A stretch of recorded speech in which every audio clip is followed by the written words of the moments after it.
जो शरीर से भी परेशान है, परिवार से भी परेशान है, अपने से भी परेशान है, समाज से भी परेशान है, उनसे उनको बोलना चाहते हैं, वे जा कर के गुरुओं से पूछे महाराज मैं क्या करूं, मुझे बताइए। आया ऐसा ही एक भक्त गुरुदेव के पास। गुरुदेव के पास आकर के वो बोलता है मेरा शरीर भी अब आधा काम करता है, घर में पत्नी बिल्कुल भी सपोर्ट करने तैयार नहीं है, उसने 4 केस लगा के रखे हैं हमारे ऊपर। दहेज प्रताड़ना का अलग लगा के रखा है, डोमेस्टिक वायलेंस का अलग लगा करके रखा हुआ है, इसके अलावा 2-4 चीज़ों के और केस फंसा के रखे हैं, महाराज बताइए मैं क्या करूं।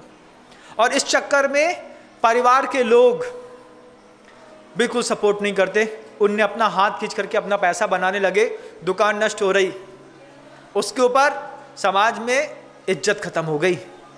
आचार्य श्री जी के पास ऐसा व्यक्ति आया, गुरुदेव से बोलता है महाराज कोई उपाय बताइए कि इन सब चीज़ों से हट जाऊं। आचार्य श्री जी ने कह दिया एक जिनबिंब सहस्कुट जिनालय में स्थापित कर दो। गुरुदेव की बात सुनकर के वो बोलता है महाराज फूटी कौड़ी नहीं है घर के अंदर, क्या सहस्कुट जिनालय में प्रतिमा स्थापित कर दूं। गुरुदेव ने बहुत शालीनता से उसकी बात सुन ली और गुरुदेव बोलते हैं कोई बात नहीं, कोई बात नहीं। गुरुदेव के चेहरे पर कभी भी आक्रामकता नहीं आती। गुरुदेव के जीवन का सूत्र है, वे हमेशा सहजता और सरलता में बात करते हैं, कितना भी विषादमय विषय हो। जैसे उनने कहा महाराज पैसा नहीं है, खाने को नहीं है, व्यवस्था नहीं हो रही, आप कहते हैं प्रतिमा स्थापित कर दूं, कैसे कर दूं। गुरुदेव उसकी आक्रामकता को देख करके क्या शब्द में जवाब देते हैं। गुरुदेव कहते हैं भैया मंदिर में बाद में प्रतिमा स्थापित करना, अच्छा जीवन जीना है तो सबसे पहले अपने मन में प्रतिमा स्थापित कर लो। तुम पैसा नहीं दे पा रहे, तुम जिनबिंब की स्थापना नहीं कर पा रहे हो, कोई बात नहीं, कोई बात नहीं, तुम्हारी पारिवारिक परिस्थितियां होंगी, लेकिन तुम अपने मन के अंदर तो जिनबिंब स्थापित कर सकते हो ना। मन के अंदर जिनबिंब स्थापित करने में क्या आपत्ति है। पहले मन की थोड़ी सफाई करनी पड़ती है। मन के अंदर जिनबिंब स्थापित करने के पहले एक वेदी शुद्धि का कार्यक्रम भी होता है, बंधुओं, कभी सुना है। गुरुदेव कहते हैं तुम मंदिर में प्रतिमा स्थापित कर पाओ या न कर पाओ, अपने मन की वेदी में प्रतिमा स्थापित कर लो। और ये ऐसा प्रायोगिक है बंधुओं, आप आंख बंद करके कल्पना कर लीजिए बस। दुनिया में आपने इतने सारे जिनबिंब देखे होंगे, आपको कोई एक जिनबिंब बहुत पसंद आया होगा। किसी को कुंडलपुर के बड़े बाबा पसंद आए होंगे, किसी को सिद्धोदय सिद्ध क्षेत्र में विराजमान पार्श्वनाथ भगवान पसंद आए होंगे, किसी को अमरकंटक में आदिनाथ भगवान पसंद आए होंगे, कोई मांगी तुंगी के बाहुबली भगवान से प्रभावित होगा, किसी की चेतना में दक्षिण में गोमटेश्वर बाहुबली भगवान बैठे हैं। आप इसको प्रायोगिक करके देखिए, अगर आपको लगे कि आंख बंद करके मेरे जो आराध्य इष्ट जिनबिंब है, मैं उसकी प्रतिष्ठा अपने हृदय में बीच में कर रहा हूं, आप कल्पना कर लो एक बार, आपको अंदर से बहुत सुखद की अनुभूति होगी कि वे कुंडलपुर के बड़े बाबा कुंडलपुर में नहीं, मेरे हृदय में विराजमान है। वे गोमटेश्वर बाहुबली जिनकी मनोहारी मूर्त, जिसमें एक पंछी तक बैठना पसंद नहीं करता, भी मेरे हृदय में विराजमान है।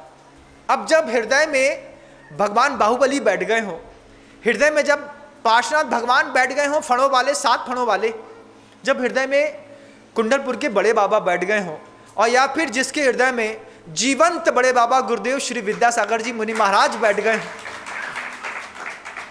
कल्पना करिए उसकी जीवन शैली कैसी होगी। अंदर आचार्य श्री बैठे हैं तो क्या वो क्रोध कर सकता है? क्या उसको वासना परेशान कर सकती है? क्या वो लोभ कर सकता है? जब भगवान पार्श्वनाथ की एक प्रतिमा आपके हाथ में हो, आप चांदखेड़ी के पार्श्वनाथ आदिनाथ भगवान को हाथ में लिए हो, तो क्या आप किसी और चीज को देख सकते हैं? नहीं देख सकते।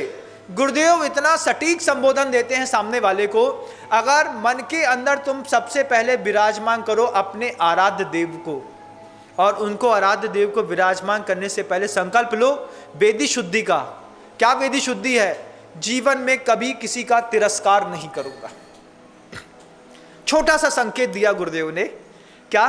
किसी का तिरस्कार नहीं करूंगा, क्योंकि उसने शुरुआत में ही कहा था शरीर से परेशान, पत्नी से परेशान, फिर परिवार वालों से परेशान, उसके बाद समाज से परेशान हूँ महाराज।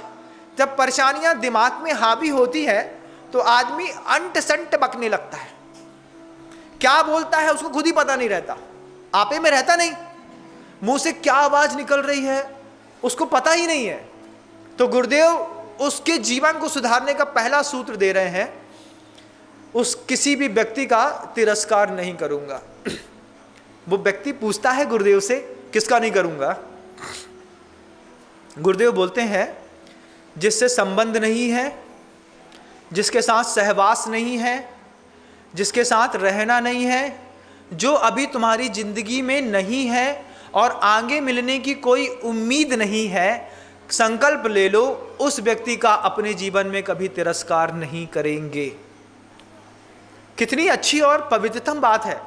हमको तुम्हारे साथ रहना ही नहीं है, हमको तुम्हारे साथ बात भी नहीं करनी है, हमको तुम्हारे साथ कोई वार्तालाप नहीं करनी, कोई व्यवसाय नहीं करना, कोई जीवन जीना नहीं, तुमसे लेना नहीं, तुमसे देना नहीं, तुम्हारे साथ हमारा कोई संबंध ही नहीं। उसके बाद भी चेतना का ऐसा दुर्गुण है कि जब चार लोगों के बीच में बैठते हैं उसका तिरस्कार करना शुरू कर देता है। हम पूछते हैं, ऐसे लोगों का तिरस्कार करने पर तुमको क्या मिलता है? कुछ पाया? कुछ हाथ में आया? कर्म बंध और कर लिया। बैठे बैठे निंदा खेलने में जो मजा आता है ना, इससे कर्म बंध बहुत होता है बंधु। फिर बाद में अपनी निंदा खेली जाती है कहीं और पर। और गुरुदेव कैसे हैं वो?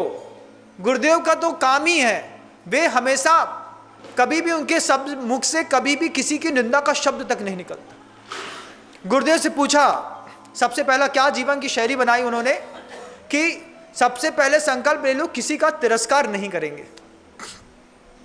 आप लेके देखिएगा बंधुओं, बहुत आनंद आएगा।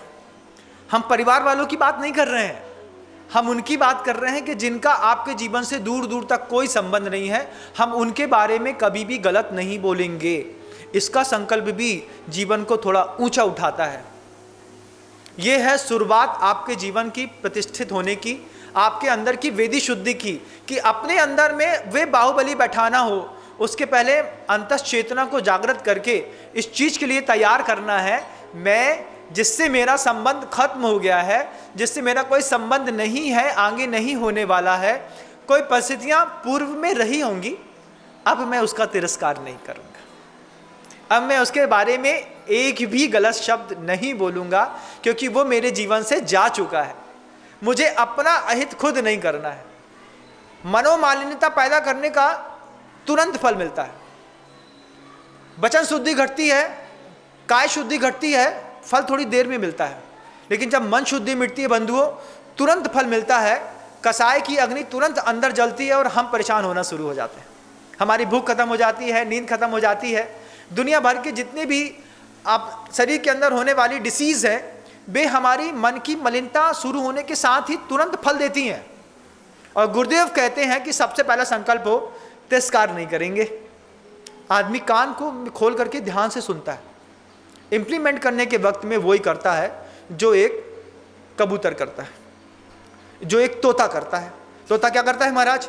उसको घर के अंदर जिंदगी भर सिखाओ, बोलो मिट्ठू राम राम राम राम राम, वो बोलता है राम राम राम, दूध कोटी चित्रकोटी दूध रोटी, आइए स्वागत है, आपका स्वागत है। तोता जिंदगी भर जो सिखाया वो सब बोलता है। जैसे तुम समय सार के पाठी हो गए, तुम अहमिक को खलु शुद्धो बोलते हो, तुम बोलते हो पक्के फलम भी पढ़ते जहना फलम बजते पुनो बिंटे, तुम बोलते हो कोहो कोहो चेव ही, तुम कितनी अच्छी अच्छी गाथाओं का पाठ करते हो। तोता रटंत। और जैसे ही उस तोता जिसने जिंदगी भर राम राम सुना समझा, और जब बुरा वक्त आया, किसी बहेली ने आकर के उसका टेटुआ दबाया और मुख से फिर राम नहीं बोलता, फिर बोलता है टाय टाय टाय। ये टाय टाय बोलने से क्या हो रहा है? अब जरूरत थी तुमको राम की, लेकिन सिर्फ तुमने कान से सुना, राम का नाम दिल से नहीं सुना, प्रायोगिक धर्म को अपनाया नहीं। बुरे वक्त पर जब राम के नाम की जरूरत थी, तब तुम्हारे मुंह से टाय टाय निकलने लगा, तो वो तुम्हारा टाय टाय जिंदगी को टाय टाय बना रहा। इसके लिए कहते हैं गुरुदेव कि सबसे पहले अपने मन की अनुकूलता बनाइए। जो लोग मेरे जीवन से जा चुके हैं, जिनका मेरे जीवन में कभी लौट के आना नहीं है, मैं उसका तिरस्कार नहीं करूंगा। कितना सुंदर सूत्र है गुरुदेव का। गुरुदेव दूसरी बात बहुत अच्छी कहते हैं कि अगर तुमको उन्नत बनना है, तुमको जिनबिंब रखने की ताकत पैदा करनी है, मंदिर में बाद में रखना, नहीं रखोगे तो भी चलेगा, लेकिन अपने मन के अंदर हर जैन श्रावक को एक जिनबिंब की प्रतिष्ठा जरूर करनी चाहिए। अपने अपने इष्ट देव की प्रतिष्ठा अंदर स्थापित करो और वो जिनबिंब के साथ घोषित करो। दूसरा एक बहुत बड़ा गुरुदेव का सूत्र है, हेल्प एवरीवन, सबकी मदद करो। गुरुदेव ने जब वहां पर ये सूत्र बताया कि तिरस्कार मत करो, उसके लिए गुरुदेव बहुत अच्छी बात बोले देखो गुरुदेव ने कितना सोच समझ करके 4 भाव लिखे हैं, तुम ये तिरस्कार का भाव मन के अंदर पैदा करते हो। गुरुदेव बोलते देखो अगर कोई जीव अच्छा लगता हो तो उसके लिए सत्वेषु मैत्री की भावना, भाव कि मेरा सब जीवों से मैत्री भाव है, ये भाव अंदर पैदा करना पड़ता है बंधु, अपने आप नहीं होता, उसको अंदर चला करके पैदा करना पड़ता है। दुनिया के प्रत्येक जीव के साथ मेरा मैत्री भाव है। एवरी पर्सन इज गॉड, ऐसा मान लीजिए, या फिर every person is God child मान लीजिए, आप दोनों में आसमान हो जाएंगे। प्रत्येक जीवधारी प्रभु की संतान है। अगर आप ऐसा मान लेंगे तो भी आप प्रत्येक जीवधारी से प्रेम करने लगेंगे। फिर वो चींटी भी होगी, मुर्गी भी होगी, बकरी बकरा भी होगा, हाथी भी होगा, घोड़ा भी होगा और आपका बच्चा भी होगा। सत्वेषु मैत्री नहीं बन पा रहा है तो दूसरा भाव कैसा है, गुणसुप प्रमोदम, जो गुणवान है उनको देख करके मन के अंदर प्रसन्नता का भाव पैदा हो। अरे इनका क्षेपसम तो बहुत अच्छा है, इनकी साधना भी बहुत अच्छी है, इनका पुण्य का उदय भी बहुत अच्छा है। कोई सिंघई भजा जाता है, कोई सवाई सिंघई, कोई देवड़िया भजे जाते हैं, कोई श्रीमंत सेठ भजे जाते हैं, तो उनके नाम के टैग को देख करके अंदर ईर्ष्या ना हो, उनके पुण्य को देख करके ईर्ष्या ना हो। ईर्ष्या करने वाला का पुण्य नहीं बढ़ता, अनुमोद ना हो, भगवान जैसा इनका पुण्य है, जैसे इनने अपना बच्चा दे दिया, जैसे इनने अपना घर में बहुत सारी संपत्ति दान दे दी, मेरा भी ऐसा पुण्य बढ़े, मैं भी अपने कुक्षी का एक पुत्र मोक्ष मार्ग में लगाऊं, मेरे घर से भी पैसा का खूब बड़ा बड़ा दान हो। ये अनुमोदन करने वाले गुणसुप प्रमोदम ऊंचा स्थान पा जाते हैं। क्लिष्टेषु जीवेषु कृपा परत्वम, जो दुखी हैं, दरिद्र हैं, उनको जैसा मौका मिलता है उनके ऊपर मेरा कृपा का भाव मात्र नहीं, इम्प्लीमेंट, डू इट, करना है मुझे। जो लोग सिर्फ बकवास करते हैं गद्दियों में बैठ करके, उनसे धर्म नहीं चलता बंधु, इम्प्लीमेंट करना पड़ता है। कैसा करना पड़ता है मैं आपको बताता हूं। चौथा एक भाव था, गुरुदेव कहते हैं माध्यस्थ भावम विपरीत वक्तौ, कि जो लोग मेरे प्रतिकूल हैं उनके प्रति मैं उदासीन हो जाता हूं, मैं शांत हो जाता हूं, लेकिन मैं उसका तिरस्कार नहीं करूंगा। ये 4 भाव के लिए संकेत दिए हैं, 5वां कोई भाव के संकेत गुरुदेव ने दिया ही नहीं। गुरुदेव बार बार कहते हैं तिरस्कार मत करो। फिर दूसरा कहते हैं गुरुदेव सूत्र हेल्प एवरीवन, वो भी सूत्र इसी सूत्र से निकला, क्लिष्टेषु जीवेषु कृपा परत्वम। आचार्यों के महान महान गुण हैं बंधुओं, कैसे कैसे गुण हैं आप देखिए कि आचार्य परमेष्ठी गणधर देव ने वो सूत्र वाक्य लिखा है कि एक आचार्य के अंदर इतने सारे गुण होते हैं। क्या लिखा, प्राज्ञ प्राप्त समस्त शास्त्र हृदय प्रव्यक्त लोक स्थिति, प्रास्ताशः प्रतिभा परः प्रशमवान प्रागेव दृष्टोत्तर, प्रायः प्रश्न सह प्रभु पर मनोहारी परानिंदया, ब्रूयाद धर्म कथाम गणी गुण निधि प्रस्पष्ट मिष्टाक्षर। ये 4 पंक्तियों का शार्दुल विकृत छंद का एक छंद है, गणधर देव के द्वारा रचित। उन्होंने आचार्य के गुण लिखे, उसमें लिखा प्राज्ञ प्राप्त समस्त शास्त्र हृदय। वे आचार्य कैसे होते हैं, प्राज्ञ अतिशय विद्वान होते हैं, सब जानते हैं ग्रंथों का, और अपने दर्शन का नहीं, सारे दर्शन के बारे में सब जानते हैं वे आचार्य परमेष्ठी। फिर कैसे हैं, प्राप्त समस्त शास्त्र हृदय, जिन्होंने समस्त शास्त्रों के हृदय को, मर्म को जान लिया है कि समय सार का मर्म क्या है, श्रावकाचार का मर्म क्या है, मूलाचार का मर्म क्या है, पंचास्तिकाय का मर्म क्या है, पुरुषार्थ सिद्धि उपाय का मर्म क्या है। सारे ग्रंथों का जिनने मर्म जान लिया है ऐसे हैं। कोई व्यक्ति पूछता है, आप पूछ सकते हैं कि बहुत विद्वान हो गए, कोई आचार्य खूब बड़ी बड़ी व्याख्याएं करते हो, बड़ी बड़ी क्लासें लगाते हो, अच्छा उद्बोधन देते हो, उनकी उस प्राज्ञता से हमको क्या मिलने वाला है? मान ले मैंने मेहनत कर ली, मैंने बहुत सारे ग्रंथ पढ़ लिए, आपको क्या मिलने वाला है? मैंने किसी भी ग्रंथ का मर्म जान लिया, उससे आपका क्या भला होने वाला है? कुछ होने वाला है क्या? मैंने भला किया अपना, आप मेरे ज्ञान से आप क्या कर लेंगे? आपका कोई भला होने वाला नहीं है, क्योंकि दूसरे का भला करो तो दूसरे को तकलीफ होती है। आप देखिए उसमें लिखा कि जितनी भी स्थितियां हैं उन सारी स्थितियों के बगल का एक सूत्र है आचार्य परमेष्ठी का, क्या? प्राज्ञ विश्वोपकार चातुर्या। विश्व के ऊपर उपकार करने के लिए वो इतने चतुरे होते हैं आचार्य। हेल्प एवरीवन हेल्पिंग नेचर रहता है गुरुदेव का, आचार्यों का। वो किसकी कैसी कैसी हेल्प करते हैं। जो मुक्ति की इच्छा रखता है, हेल्प एवरीवन, मुनि दीक्षा दी, शिक्षण दिया, उपदेश दिया, आज्ञा दी, चर्या सिखाई, साथ में रह करके उनके लिए वातावरण बनाया, समाज में उनकी प्रतिष्ठा बनाई, और सब कुछ करने के बाद उनका सब कुछ उनके हाथ में छोड़ करके दे दिया। समय सार पढ़ा भी दिया है, दिखा भी दिया है, सिखा भी दिया है। आप समय सार का अनुभव कहीं भी जाकर के करते रहना। हेल्प एवरीवन फॉर द मुमुक्षुज, क्या? दीक्षा दे करके, शिक्षा दे करके, व्यवस्था बना करके, उनको प्रतिष्ठित करके फिर उनको दे दिया, आपकी मदद कर दी, आप यहाँ से जाइए, रुकिए मत, यहाँ पे जाइए। भगा दिया सारे साधुओं को। भगा क्या दिया? बाहर बस कर दिया है। आज भी रखते तो अपने हृदय के अंदर ही है। गुरुदेव है, उनकी प्राज्ञता विश्वोपकार चातुर्या, विश्व के ऊपर उपकार करने में चतुर है। मुनियों के लिए इस तरीके से, श्रावकों के लिए उस तरीके से। किस तरीके से? अगर आपके घर के अंदर आपकी मन स्थिति बिगड़ गई, पारिवारिक स्थिति बिगड़ गई, आपकी समाज की स्थिति बिगड़ गई, कोई बात नहीं, 10 प्रतिमा के व्रत ले लो, साधक आश्रम में जाकर के साधना करो। नेमावर में जाओ, अमरकंटक में जाओ, कुंडलपुर में जाओ, कितने अच्छे अच्छे स्थान बना के रख दिए। तुम मुक्ति चाहते हो लेकिन पुरुषार्थ गौण हो रहा है, साधना करो वहां पे जाकर के। विश्वोपकार चातुर्या। वे आचार्य परमेष्ठी, वे मदद मांगने पर मदद नहीं करते, चला करके मदद करते हैं।